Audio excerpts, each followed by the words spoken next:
Você quer, de maneira prática, entender e resolver as birras e mau comportamento do seu filho?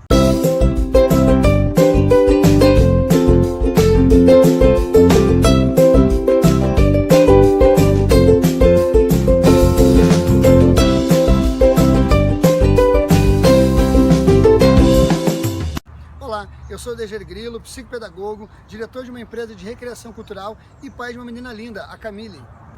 Olá pessoal, eu sou Carol Vargas, pedagoga, diretora de escola e mãe de um menino lindo de 2 anos e 7 meses, o Gael. A gente está gravando então esse vídeo aqui para vocês, para a gente refletir um pouquinho sobre as 7 causas do comportamento infantil. O que motiva as crianças a se comportarem como elas se comportam. Verdade, quando a gente tem clareza do que as crianças estão sentindo, quando a gente tem clareza de qual é a necessidade, o que está gerando aquele comportamento, a gente consegue resolver de forma mais efetiva. Então, nós elencamos aqui 7 comportamentos que a partir do momento que você olhar para a criança, ver a ação, o que está acontecendo e tentar buscar qual desses comportamentos que a criança está agindo, a partir de qual desses, a gente consegue resolver as coisas de forma muito mais efetiva. Isso aí. Então a gente vai tentar elencar eles para a gente poder refletir um pouquinho sobre. O primeiro então que a gente vai falar é sobre a busca pela atenção. Busca pela atenção. Super comum, eu acho que é talvez um dos comportamentos que mais aparece dentro das nossas famílias, né? É importante a gente poder refletir um pouquinho sobre. Por exemplo, vou dar um exemplo bem prático. Por exemplo, a criança sabe que não pode fazer determinada coisa, né? Então já foi conversado com ela, o pai já conversou, a mãe já conversou, ela já entendeu, ela inclusive deixou de fazer em outra ocasião. Mas ela passa repetidamente a fazer o que ela não podia ter feito, por exemplo, subir em cima da mesa, gritar, enfim, né? Verdade. Quando a criança tem esse tipo de comportamento, ela está querendo nos chamar a atenção para algo. Ou também... Verdade. Imagina a situação, você foi pegar seu filho na escola, está dentro do carro, indo de um lugar para o outro, e a criança começa a cantar alto, começa a chamar vocês, e vocês dois, pai e mãe, estão conversando, resolvendo alguma questão. Aquela atitude ali, nós tendemos, às vezes, a dar um grito até com a criança, ou mandar ela parar de forma repentina. Só que, se eu pegar para essa criança e dizer assim, filho, filha, eu sei que tu quer a atenção do papai e da mamãe, quem sabe assim, ó, a gente vai terminar o que a gente está falando, e assim que a gente terminar, a gente te passa a palavra. Ou no exemplo que a Carol deu, imagina esse, filho, eu sei que tu tá subindo na mesa porque tu quer a atenção da mamãe, vamos fazer o seguinte, eu já vou brincar contigo, tu antecipa, tu dá clareza do que ele tá fazendo, o porquê que ele tá fazendo, a criança naquele momento eu acho que ela dá um, opa, peraí. Nem ela sabe que é por causa disso, Sim. Mas ela vai entender que é por causa disso, e aí tu vai negociar essa atenção com ela. Eu acho super válido a gente dizer isso, que a criança muitas vezes não faz isso de maneira consciente, assim, Verdade. né? Não, eu vou fazer isso porque eu quero chamar a atenção. Não, ela já fez em determinados momentos e ela viu que ela ganhou a atenção se comportando dessa maneira. Então é importante a gente mostrar para a criança que a gente está atento ao que ela está fazendo, né? Então, ô filho, eu tô percebendo que tu tá querendo conversar comigo, que tu tá querendo, né, que a atenção da mamãe, mas isso que tu tá fazendo é perigoso, tu pode te machucar, desce de cima da mesa, enfim, né? E aí a gente mostra para a criança que a gente está atento ao comportamento que ela está nos passando. Então, dica super importante quando a gente fala de uma criança que está buscando a atenção dos pais, a atenção dos adultos. O segundo comportamento, a segunda causa, a gente pode falar então sobre o ciúme e a competição. Verdade. Muito comum quando a gente tem uma criança nova chegando na família, né? Então, no caso dos irmãos mais velhos, né? Então, a criança muitas vezes passa a se comportar como o irmão mais novo para ganhar a atenção dos pais, Claro. né? Então, já que o bebê, que é pequenininho, tá ganhando tanta atenção, eu vou me comportar como ele e vou ganhar essa atenção também. Então, é importante nesse caso, a gente sempre dividir a atenção dos filhos, né? Então, se eu vou ter momentos de atenção com o bebê, eu vou ter momentos de atenção também com a criança mais velha. E aí, se a gente consegue ler essa situação, se a gente consegue perceber o que está acontecendo, a gente pode até se antecipar a esse comportamento da criança. Exato. Né? Um outro exemplo bacana também, hoje em dia estamos muito por casa, né? Home office, muitas pessoas trabalhando de casa, e por muitas vezes tem que resolver, às vezes, um problema no telefone que tu fica ali 15, 20, às vezes até 30 minutos. E a criança começa a te chamar, fazer barulho. O que ela está fazendo naquele momento? Ela está competindo com aquela situação. né? Se eu digo para a criança que o que ela está fazendo agora não tem necessidade, que ela é tão importante quanto esta ligação, sabe? Que assim que eu terminar essa ligação, eu vou dar uma atenção para ela, eu vou brincar com ela, sabe? Ou mais, eu posso fazê-la entender da importância que é esse trabalho que eu estou fazendo, essas coisas que eu estou fazendo, para que ela entenda que aquela competição, que aquele ciúme que ela está sentindo, não tem necessidade. Né? Se é ciúme, eu digo o quanto ela é importante. Se é uma competição, eu explico para ela que logo aquilo vai se equilibrar. Entende que às vezes a gente não percebe, não lê a situação, e aí a gente fica no telefonema com aquela pessoa estressado porque a criança está fazendo olhando com cara de brabo para a criança. Quando seria muito mais fácil a gente dizer: um minuto, por favor, claro. Filho, eu estou percebendo que tu tá, né? Então faz todo esse encaminhamento então que o Grilo já falou para nós. Então é muito mais simples, a gente perde inclusive menos tempo, né? E facilita demais a nossa vida quando a gente presta atenção no comportamento que a criança está nos trazendo, né? Um terceiro, então, comportamento que a gente pode elencar é a frustração. Verdade. Também super comum, como a falta de atenção, a gente disse, né? Então, porque a gente constantemente é frustrado, né? Por alguma situação. Mas aqui é muito comum quando a criança recebe um não. Né? Então, a criança não pode fazer... Agora, por exemplo, um exemplo da quarentena, eu quero visitar o meu amiguinho, eu quero ir na casa do meu amiguinho. Não, mas tu não pode. E aí, como a criança lida com essa situação, né? Quando a gente fala de tudo isso, desses comportamentos, é importante a gente entender que a gente sempre tem que ter uma postura acolhedora para com a nossa criança, né? Então, ela tem direito de sentir o que sente, assim como o adulto também tem direito de sentir, né? De ter as sensações, os sentimentos que a gente tem. Então, a criança também tem. A gente precisa acolher e, inclusive, às vezes até dizer: olha, filho, eu tô percebendo que tu tá frustrado por tal e tal situação, mas tu não pode visitar o teu amiguinho, porque agora a gente está em tempo de pandemia, né? Então, enfim, dá todas as explicações e tudo a gente consegue com a criança lendo a situação e conversando bastante com ela, né? Eu costumo pensar que nós adultos já temos dificuldade de lidar com certos sentimentos. Nós adultos já temos dificuldade de reconhecer que algumas necessidades partem de alguns sentimentos que nós não conseguimos lidar. Imagina uma criança que naquele momento ela está frustrada, ela tem um sentimento de dor, de medo ou de ansiedade e ela simplesmente não tem noção do que está se passando dentro dela. Sim. Né? Então, saber lidar com isso é muito importante. Eu fico pensando, às vezes nós estamos com uma criança numa loja e ela quer um brinquedo, né? E ela vai lá e pede, aí tu explica para ela: não, hoje a gente não vai poder comprar esse brinquedo, não é prioridade, como já dissemos um outro momento, essa coisa de dizer que não tem dinheiro não é tão legal de se falar, mas isso foi um papo de um outro vídeo. Então, assim, aquela criança naquele momento fica triste, fica frustrada, sabe? E eu chegar e falar para o meu filho que ele não pode sentir aquilo, sabe? Eu não estou reconhecendo, eu não estou, sabe, validando aquele sentimento. Quando tu não valida, tu não cria empatia, tu não cria conexão, e aí fica muito mais difícil de lidar. Então, assim, receba a frustração do seu filho, dê clareza para ele do que ele está sentindo, que ele vai sempre se sentir acolhido. Verdade. Bom, uma quarta causa do comportamento infantil, então, é o medo da separação. Puxa vida. Tão comum também, né? Na verdade, a gente vai falando que todas elas são comuns, porque todas elas acontecem no nosso dia a dia, né? Como pais e mães, assim. Mas a gente presencia muito, e eu já presenciei muito medo da separação nas adaptações das escolas, né? Agora a gente está num período sem escola, mas a gente já teve, muitos pais passaram por essa separação, né?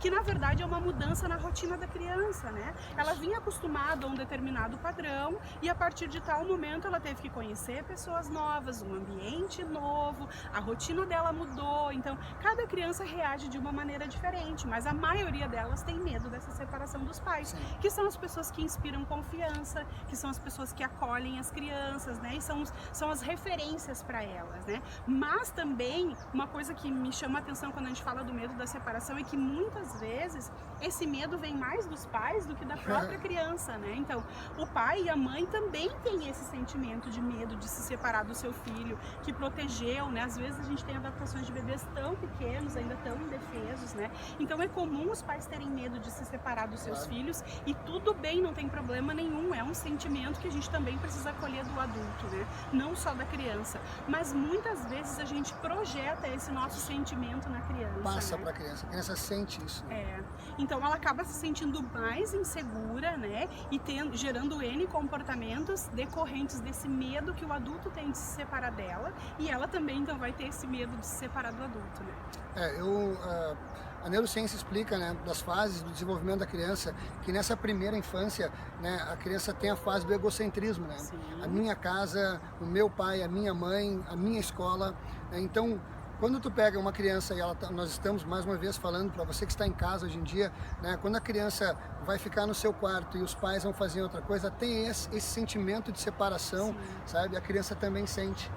Por isso que ela gosta de estar brincando perto dos pais, ela gosta de fazer as coisas, ouvir o que os pais estão fazendo, porque na verdade ela se sente segura, né? O medo de separação, ele tem muito a ver com a questão da segurança que a criança necessita. Isso aí. Né? E também a gente não pode deixar de falar a questão da separação do divórcio, né? O quanto a criança sente aquilo também. Né? E o quanto a gente tem que validar, acolher, né? Explicar para a criança, muito assim, ter um cuidado imenso em não desmerecer um dos lados, né? Porque independente do que aconteceu entre os adultos, né, a criança ama a mãe e ama o pai. Então se um acaba jogando um contra o outro, isso vai gerando sentimentos dentro da criança, esse medo de separação vai influenciar na vida adulta. Essa criança, ela vai ter dificuldade num futuro, né, de ter bons relacionamentos, de lidar com as pessoas de forma tranquila. Então a gente tem que ter muito cuidado com esse medo da separação. Eu sempre falo, e a gente na escola lida muito com isso, né, que o divórcio é infelizmente, né, é muito comum, acontece, né, faz parte da vida, né, mas a gente tem que auxiliar na escola, a gente auxilia os pais a lidarem com esse tipo de situação, né, e eu sempre digo para os pais, assim, que os pais têm que entender que na vida da criança não muda, ela continua tendo um pai, ela continua tendo uma mãe. Se o pai e a mãe não têm um bom relacionamento em função de N situações que podem ter acontecido e gerado esse divórcio, para a criança isso tem que continuar igual, né? Então, o pai e a mãe têm que continuar discutindo as questões quanto à educação do seu filho, né? E quanto mais naturalidade os pais conseguem lidar essa situação para a criança, mais fácil dela de entender. Né? Então, se é muito difícil para os pais, provavelmente vai ser para a criança também, né? Então eu sempre dou essa dica para os pais, né? Quanto mais naturalidade lidar com a situação do divórcio, melhor a criança vai internalizar que a partir de agora ela vai ter duas casas, ela vai ter o pai, vai ter a mãe morando em casas diferentes, e ok, faz parte da vida e vida que segue, né? É um exercício, né? Um exercício que tem que ser feito em prol da criança. Isso. Quinto comportamento, então, que a gente pode também elencar aqui, uma quinta causa para o comportamento das crianças é a fisiológica ou emocional. Né? Fisiológica também aparece bastante nas nossas famílias, né? Quando uma criança está com sono, quando uma criança está com fome, quando uma criança está com medo, ela geralmente tende a se comportar de maneira diferente a que ela se comportaria se ela não tivesse nenhuma necessidade fisiológica a ser atendida. Então é sempre importante a gente se dar conta, e o sono eu acho talvez é o pior de todos, né? Uma criança que está com sono, a gente não pode exigir que ela consiga fazer tudo naturalmente, reaja super bem e disfarce. Né? O sono, como adulto, às vezes consegue disfarçar. Uma criança não consegue fazer isso, né? Então é importante a gente estar com uma condição fisiológica aí alterada. Vamos tentar então ser um pouco mais flexível da questão quanto ao comportamento da criança, né? Eu penso naquela criança que ela às vezes passou o dia inteiro fora de casa, e aí tu vai lá, pega ela e leva ela para dentro de um mercado onde tu vai ficar uma hora e pouca, dentro daquele mercado cheio de estímulos e cores. Aquela criança, ela tá com fome, ela pode possivelmente estar com sono, e aí é natural que ela tenha um comportamento diferente, que ela tenha um comportamento que não seja tão como nós esperamos que ela tenha. Né? Então, assim, é extremamente importante que a gente entenda as necessidades fisiológicas de uma criança, de sono, de alimentação, né? Principalmente a questão, assim, nós adultos, quando nós estamos com fome, às vezes o nosso corpo, ele entende assim, né? Tu não comeu. Tu tá com fome, e aí passa da hora de comer, passa aquela fome, mas ele começa a influenciar no teu humor. Sim. Sabe, o teu corpo, ele entende que tu não vai comer naquela hora, mas ele começa a te dar dicas da necessidade do alimento no teu corpo. Aham. Então tu vai ficando sem paciência, tu vai lidando, e aí eu quero transferir essa dica para os pais também. Sim. Porque se o pai, ele também não está, né, bem alimentado, se não está, né, dormiu no tempo necessário para acordar bem, para ter um filho, ele exige dedicação, ele Sim. exige um estado de humor, um estado de saúde muito bom, assim, né? Então, se tu também não está descansado, se tu também não está alimentado, tu vai ter a tendência a lidar com uma criança sem paciência. Uhum. Imagina a criança que foi dormir agora, né, voltamos a falar da pandemia, Sim. uma criança que foi dormir 1h, né, e aí de repente ela vai e acorda no outro dia às 7 horas porque ela tinha alguma coisa, os pais tinham algum compromisso, aquela criança dormiu pouco, e aí durante o dia ela começa a agir, né, com um mau comportamento, de uma forma que a gente não desejaria que ela estivesse se comportando, e nós não buscamos esse entendimento. Sim. Acabamos ali a corrigir a criança, a chamar a atenção da criança, quando na verdade tudo aquilo que ela está passando é uma questão fisiológica. Sim, eu ia mesmo complementar e dizer que tudo bem, são situações que acontecem, né? A gente não está dizendo não, tu tem que dormir sempre bem, tu tem que te alimentar sempre bem, porque quando a gente está falando dos pais, né? Porque cada um tem a sua vida, tem a sua rotina, é corrido, a gente entende tudo isso. Claro. E não tem problema esse tipo de coisa acontecer, né? Claro. É livre de julgamento que a gente está falando aqui, né? Mas tem que ter entendimento, né? Isso, a gente tem que se dar conta disso, né? A gente tem que ler o que está por trás, o que está acontecendo, o que está gerando, né? E aí sim a gente consegue então ter uma reação mais positiva frente àquela situação, Claro. né? Bom, a gente falou então da fisiológica e tem também a emocional. A gente falava da adaptação na escola, da mudança de rotina. Aqui é a mesma situação, né? Tem uma situação na família que mudou. Mudança de casa, mudou mesmo a rotina da criança, os horários, agora ela dorme mais tarde. Até ela passar por esse período de adaptação a essa nova rotina, pode... Tudo isso influencia. Influencia bastante nela. Verdade. Bom, o sexto comportamento que a gente quer trazer para vocês seriam as expectativas irreais dos pais. Sabe? Quando a gente cria uma expectativa muito grande referente ao seu filho, o que acaba acontecendo? Nós nos frustramos e muitas vezes nós não sabemos lidar com aquilo. Eu penso muito no exemplo, né, de quando a gente quer que uma criança que de repente ela é mais tímida, mais introspectiva, chegue numa atividade da família cumprimentando todo mundo, sendo educada, sendo querida com todo mundo. Se aquilo não faz parte da criança, né, a gente não pode ter uma expectativa sobre aquilo. Eu tenho que entender que uma criança que ela tem um certo tipo de comportamento, que ela tem um tipo de personalidade, à medida que eu espero um resultado, uma atitude diferente dela, eu estou criando uma expectativa irreal sobre o meu filho. Isso aí, a gente já falava há pouco tempo, né, em vídeos anteriores a respeito disso, da expectativa que a gente gera, né, e que às vezes ela não é atendida, né. Vou dar um outro exemplo, por exemplo.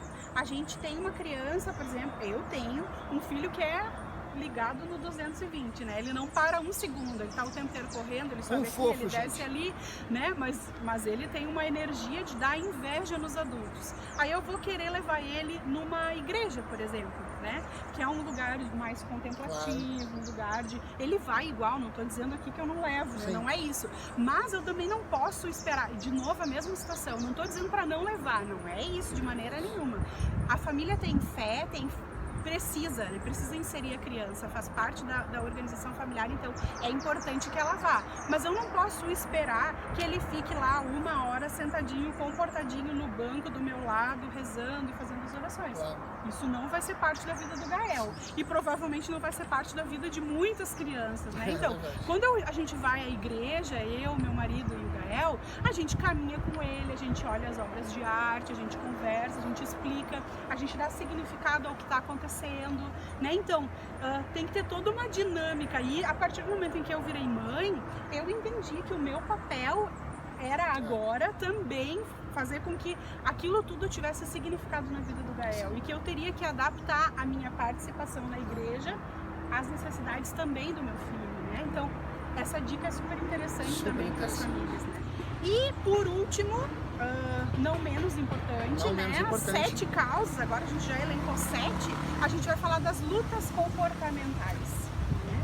Muitas vezes, para a gente chamar a atenção da criança para uma determinada situação, a gente se comporta igual a ela. Eu já vi inúmeras vezes. Verdade. Dentro da escola, em supermercado, às vezes em situações que a gente se depara com uma criança que está fazendo birra ou que está querendo, está apresentando uma dessas 7 causas, né?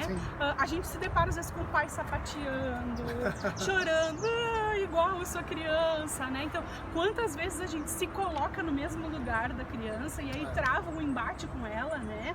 Quando, na verdade, a gente precisa perceber, poxa, quem é o adulto da situação?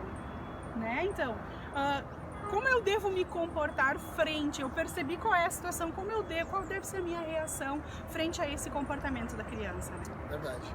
E quando, principalmente nos dias de hoje, baseado na forma como fomos educados, às vezes a gente tem essa questão da autoridade, a gente sente como se a criança não pudesse nos questionar, né? E aí, às vezes, ao lidar com a criança, tu começa a disputar com ela a autoridade com a criança, tu começa a apresentar coisas para ela como se estivesse disputando mesmo com ela, estivesse competindo com ela sobre aquilo ali. Travando uma luta. Quando isso não leva a lugar nenhum, né? A gente sempre tem que dizer assim, quem é o adulto, né? Quem é o adulto da situação, quem tem que resolver a situação é o adulto, quem tem que colocar as necessidades acima, a proteção acima, é o adulto. E às vezes a criança, ao negociar contigo, tu te faz criança para fazer essa negociação com a criança, tá completamente fora de questão, né? Então, quando tu começa a entender essas questões, quando tu começa a evidenciar essa competição de comportamento, as coisas começam a ir para o lado errado. A gente tem que não competir com a criança, né, dentro de um comportamento. Assim como criar uma dependência, né? Eu vejo muito nos pais hoje em dia aquela coisa de filho, tu me ama? E já é uma pergunta já com cara de por favor me ame. Sim. Filho, tu me ama? Mas amor, a gente não cobra amor, né? Sim. Amor a gente recebe, a gente dá, a gente recebe. A gente tem que perguntar para os nossos filhos se ele se sente amado por nós, né? E aí, dentro disso, explicar essa questão. Então, se eu entrar nessa luta por amor, sabe, como se fosse uma necessidade minha, a criança também vai acabar percebendo isso, né? E vai acabar usando esse sentimento como chantagem para contigo. E o amor é um sentimento muito refinado, né? Muito. Né? Então, é difícil a gente cobrar de uma criança que ainda não tem capacidades cognitivas de compreender o amor, o cuidado, o afeto, o carinho, né? Então, é complicado, assim, quando a gente fala é muito mais interessante a gente perguntar para a criança se ela se sente amada, né? Claro. Fazer ela compreender o que é esse amor, do que ter essa necessidade de que ela diga, né, que ela ama o pai ou ama a mãe. Ela vai manifestando isso, né? Vai. Essa sensação de segurança, isso a criança está mostrando sim que ela ama, quando ela se sente segura, quando ela quer estar junto, quando ela quer estar perto, né? Então, não necessariamente o adulto precisa ouvir isso da criança, né? Essa necessidade. Pessoal, e finalizando, nós queremos falar sobre birras. Meu Deus, a tão temida birra. As consequências das 7 causas, né? São as birras, com certeza. E a gente quer trazer para vocês os 2 tipos de birra, tá? Nós trazemos aqui a birra primitiva. A birra primitiva é quando a criança se sente injustiçada e a partir daquele sentimento de injustiça, ela lida com o que tem, com o que sabe, né? Explodindo. E quando a criança faz isso, eu costumo sempre dizer assim, tu não pode querer apagar um incêndio com um balde de gasolina. Então, se a criança está ali desorganizada emocionalmente, eu começo a gritar com ela, eu começo a pegar, chacoalhar, ou sei lá o que tu possa querer fazer com a criança naquele momento, por mais que tu queira só abaixar, olho no olho, conversar de forma tranquila, não é o momento certo. Eu acho importante a gente compreender que a criança ainda não tem a construção de um senso ético, né? Então eu estou me sentindo frustrado, ou, né, alguma coisa. Quando a gente fala da primitiva, é uma coisa que não tem controle, né? É uma coisa que vem da gente quando a gente fica bravo, quando a gente tá com raiva, né? É uma coisa difícil da gente poder controlar. E é pra criança muito menos, assim, né? Porque ela não pensa assim, eu não vou me comportar desta maneira porque vou constranger os meus pais frente aos amigos, né? Ou, por exemplo, eu não vou regurgitar, porque daí eu vou sujar a roupa da minha mãe e ela não vai ficar pensando. Não, a criança não tem essa construção, né? Tem esse entendimento. Então, quando ela sente, aquilo explode, né? Aquilo vem à tona, vem com tudo. Então, é importante a gente prestar atenção sempre, quando aquilo é primitivo, sempre acolher com carinho, prestando atenção e entendendo que a criança tem o direito de ter esse sentimento, né? Tu tá bravo, tu tem o direito de estar bravo, não tem problema. Não, tu não pode, não, a criança pode ficar brava sim, ela tem o direito de estar brava. Agora, o que ela faz com o que ela sente é o que a gente tem que ajudar ela a construir, né? Isso é construção, é dia a dia, é com calma, com amadurecimento, ela vai ficando mais preparada e melhor lidando com esse tipo de situação. A grande dica que nós damos é, primeiro, nunca ignora, porque eu vou ignorar, porque ele vai ver que isso não vai ter ação nenhuma, sabe? Mas a grande dica que a gente dá é de, a hora que tu te acalmar, a gente conversa. Eu tô aqui, se tu quiser um abraço, vamos respirar junto para tu te acalmar e a gente conversa. Quando tu fala chorando, eu não consigo te ajudar. E à medida que a criança vai entendendo isso, toda vez que isso acontece, primeiro, ela entende que ela não conquista com aquilo. Segundo, ela começa a entender que ela precisa se acalmar para poder explicar o que ela tem. O que ela tá sentindo. Mas, Carol, tem aquela birra planejada. A criança que fez uma vez, entendeu que conseguiu o que queria e aí ela começa a repetir isso. Quando a birra ela é planejada, sabe, aí tu já tem que começar a agir um pouco diferente, né? Segue alguns passos. Primeiro, tu alerta. Segundo, tu vai lá e corrige para que não aconteça. E por último, então, tu vai determinar uma correção, né? Uma busca de disciplina através daquilo. E eu acredito que a melhor forma de fazer isso é a correção participativa. Sabe? Onde tu vai colocar duas alternativas, onde a criança vai estar perdendo algo que ela gosta ou deixando de fazer algo que ela gosta e ela vai ter que optar por uma das duas.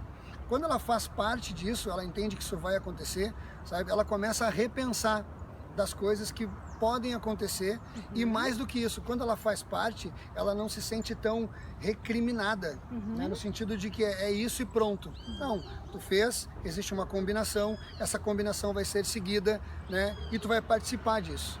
Sabe? Então, a partir do momento que começa a agir dessa forma, eu não tenho dúvida que a criança começa a criar esse entendimento na cabeça dela, começa a mudar e não utilizar esse tipo de artifício para conquistar as coisas dos pais.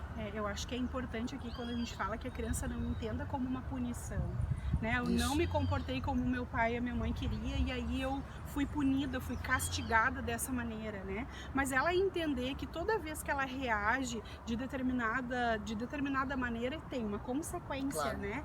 E ela poder participar dessa consequência, eu acredito até que às vezes a gente vai se surpreender com as crianças da maneira como elas respondem a isso, né? Então, é bem importante, eu acho que tentar resumir assim, dar um resumão. Primeiro, aquela coisa de não olhar para a criança e fazer de conta que eu não tô vendo, não é isso, né? Ela tá fazendo isso para por causa de uma causa, né, que tá levando aquilo, mas ela tem uma consequência. Então, tu mostrar não que tu tem que ficar ali do lado olhando, né? Não, mas assim, eu te acalma, quando tu te acalmar, a gente vai conversar. Tu já mostrou para a criança que tu tá vendo aquela situação, né? E já deu a solução para ela. Quando ela se acalmar, a gente vai conversar a respeito daquilo. Agora, quando ela é planejada, é importante a gente fazer com que a criança não ganhe o que ela quer a partir daquela situação, né? Não que ela nem possa, a partir de uma conversa, uma negociação, ela tem, então, enfim, o que ela queria, mas que ela entenda que não se comportando desse jeito, ela vai ganhar o que ela quer. Verdade. Né? Então, é importante a gente sempre observar isso. Se ela tem a intenção, se ela planejou isso para conseguir, então, fazer com que as vontades dela prevalecessem, é importante que ela não ganhe naquele momento que ela estava querendo, né? E que isso parta de uma conversa, de uma correção, né? De todo um trabalho, assim, para fazer com que a criança entenda essa questão da birra. As crianças, elas só agem com a gente da forma como elas entenderam que conseguem ganhar as coisas da gente. Isso aí. Então, a partir do momento que tu abre exceção, as exceções acabam virando regra. Né? Então, a importância de não abrir essas exceções, fazer combinações prévias, de correção prévia, né? Se acontecer isso, vai acontecer isso, e aí depois tu não está determinando uma correção, mas tu já só está cumprindo o que foi determinado anteriormente. E principalmente, pessoal, Eu sei que no dia a dia, até hoje, muitos de vocês, assim como nós, em algum momento já acabou mostrando para o nosso filho a maneira errada de conquistar as coisas, de ganhar ou de lidar com seus próprios sentimentos. Mas nós estamos aqui para provar que uma decisão certa agora, tu consegue mudar todos os erros que já aconteceram anteriormente. Sabe? Se tu começar a fazer uma mudança agora, essa mudança causa transformação e tu começa a colher esses frutos dessa transformação. Né? Não é porque a gente sempre fez de um jeito que a gente não pode mudar agora. Se sempre foi assim, pode demorar um pouquinho, mas a mudança acontece. Se ainda não, né, se foi só algumas vezes, então tá no caminho para começar essa mudança e ser de forma muito tranquila. E vai ficando mais fácil para os pais ou para as mães conseguirem olhar para aquela situação e ler o que é que ela está querendo nos dizer, né? Então, à medida em que a gente vai praticando isso, vai com certeza facilitando para a criança, que vai cada vez menos exigir ou fazer a birra ou ter esse comportamento que não é tão adequado. Ela vai aos poucos mudando e vai ficando mais fácil para o pai ou para a mãe saber como lidar com aquela situação, né? Então, é uma prática, é um exercício diário e que a gente vai conquistando a cada dia. Então, se você gostou dessas nossas dicas, desse nosso bate-papo, e curte aí o nosso canal, nos siga nas nossas redes sociais do Atualização Pendente, que a gente vai, então, postando novos vídeos. A gente está tendo, então, a prática de postar 3 vídeos na semana, né? Isso. Então, a gente vai postando novos vídeos e trazendo novas dicas acerca desse mundo da educação, para tentar facilitar não só a nossa paternidade, mas também a de quem está aqui com a gente assistindo. Verdade. Nossa missão é contribuir com vocês nessa questão, facilitar, usando tudo aquilo que a gente já viu na prática, né, que vem dando certo e vem transformando a vida de pais na coisa mais maravilhosa que se possa ser. Isso aí. E se você tem algum relato, algum testemunho, quer conversar com a gente, ou quer de repente dizer para nós como que foi a aplicação dessas dicas que a gente está dando para vocês, escreve aí nos comentários que a gente vai ficar muito feliz de poder então ver como isso está funcionando na vida de vocês, ok? Então, até o próximo vídeo. Tchau, tchau. Tchau, tchau.